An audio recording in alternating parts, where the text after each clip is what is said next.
شرط الحديث قال عن فضالة بن عبيد مرفوعا. Fadalet ibn Ubayd Allah ilçesinin sözlerin haberiydi. Sallallahu aleyhi ve sellem. Selasetun la tes'el anhum. Yani Allah'ın ilçesi etti, üç kişi turunda sıramada.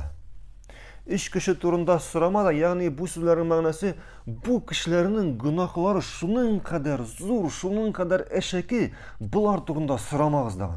Bular turunda sıramağızdan. Kimler sonralar? Birincisi raculun faraka el cemaate ve asa imametu ve mate asiyen. Birincisi cemaatten ayrılgan kişi. Cemaatten ayrılgan kişi hem emirini kaldırıp emirinin yani padişahın yani Müslüman emirinin emrine buysınmışa ona karşı çıkıp hem şuşu halde ölgen kişi. Cemaatten ayrılgan kişi yani mine bizni şeriat cemaat bilen birge bulurga şakırdı. Müslüman cemaati bilen birge bulup birge yaşarga şakırdı hem ayrıldan tıydı. Elbette cemaat degende bunda söz var mı? Bugün nindir adaşkan türkümler özlerin cemaat dip atagan adaşkan türkümlerge koşulu. Hizbut Tahrir bulsun mu? Karanitlar bulsun mu? İhvanitlar bulsun mu? Sufilar bulsun mu? Kimlerine bulmasın? Lar. Lekin nindi cemaat torunda söz var? Haklık tireli jilgan cemaat torunda söz var. Haklık degende Kur'an, sünnet hem peygamberi sahabelerinin anlağı. Kur'an, sünnet hem sahabelerinin anlağı. Eğer sen turgan jirde cemaat var iken dürüst şuşu Kur'an, peygamberin sünneti boyunca barışı, Allah'dan ayrılarak gerek değil, Allah bilen birge bularak gerek. Hem şulayık eğer Allah subhanahu senin üstten emir koydu iken Müslüman emiri, ama buysunarak gerek. Ama karşı çıkırga yaramayı, hatta o zor günahlar işlese de. Ama karşı çıkırga yaramayı. İkincisi ve ametun ve abdun ebeka femat. İkinci kişi ol da bulsa kul, kul kişi yani hatun kız kulu hocasından koşup gitken hem şundan soň ölgen. Bizim vakitte kullar yok, lakin ilk kullar bulgan. Hem indi eğer kul kişi hocasından koşup gitip ölse, ol şuşu türküm kişilere kire. Üçüncüsü وَمْرَأَةٌ غَابَ عَنْهَا زَوْجُهَا قَدْ كَفَاهَا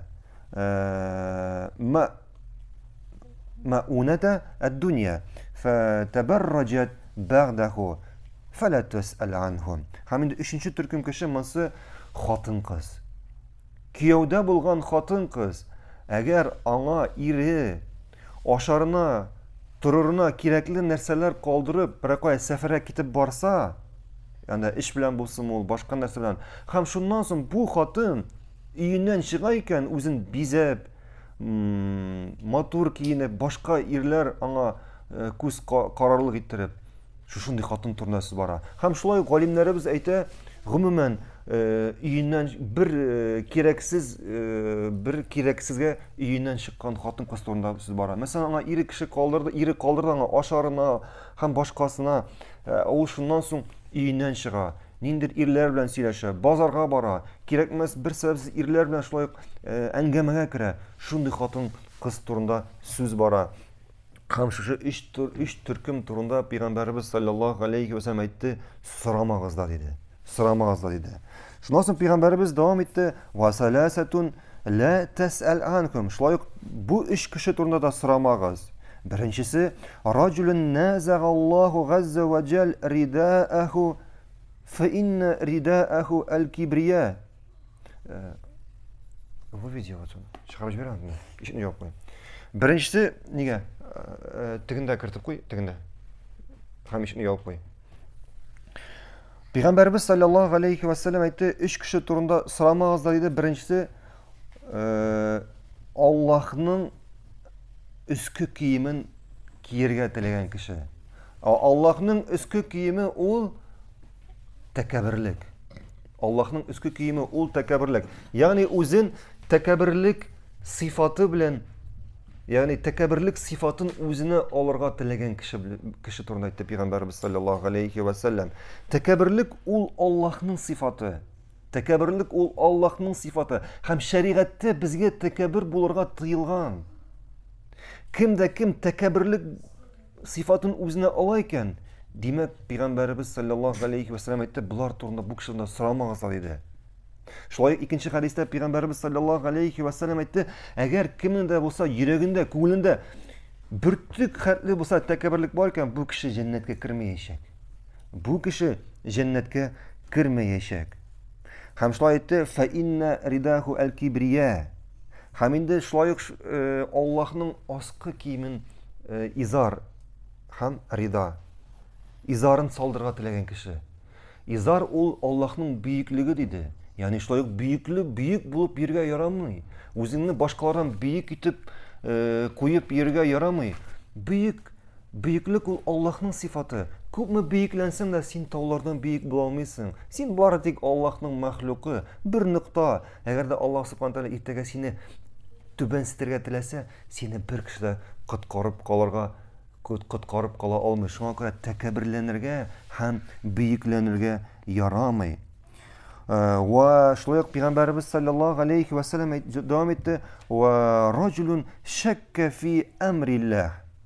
Şulayık Allah'tan şiklenu. Yani Allah jibergen şeriatının haklılığına hem Peygamberimizden şiklenu. Allah jibergen şeriatke hem Peygamberimizge şiklenu. Hem şulayık etti. Vel kunutu min rahmetillah. Hem ahırgı türküm kişi ol da bolsa Allah'ın rahmetinden ümitin üzgen. Allah'ın rahmetinden ümitin üzgen. Allah'ın rahmetinden ümitini üzerge yaramay. Ol iman ahillerinin sıfatı. Yani Allah'ın ümitine ümit etu ol iman ahillerinin sıfatı. Eğer kişi Allah'ın rahmetinden ümitin üzeyken bu indi iman ahillerinin sıfatından tügül. Şuna göre Allah'ın rahmetinden bir kaçan ümitini üzerge yaramay.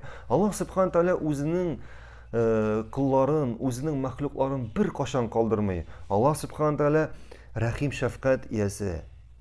El-Halim, bar nesende bilip duruşu, El-Basir, Es-Sami, kuruşu, bilüşü, işitüşü, bir kaşında unutmay.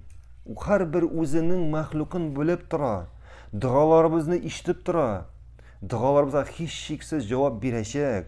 Vakıtı jetkech, ya endi bu dünyada, ya endi ahirette. Şuna göre Allah'ın kişi nindigine halde bulmasın, Allah'ın rahmetinden ümitini üzerge yaramay. Allah subhanahu teala bir kaşında özünün mahlukların kaldırmayacak. Devam ederiz.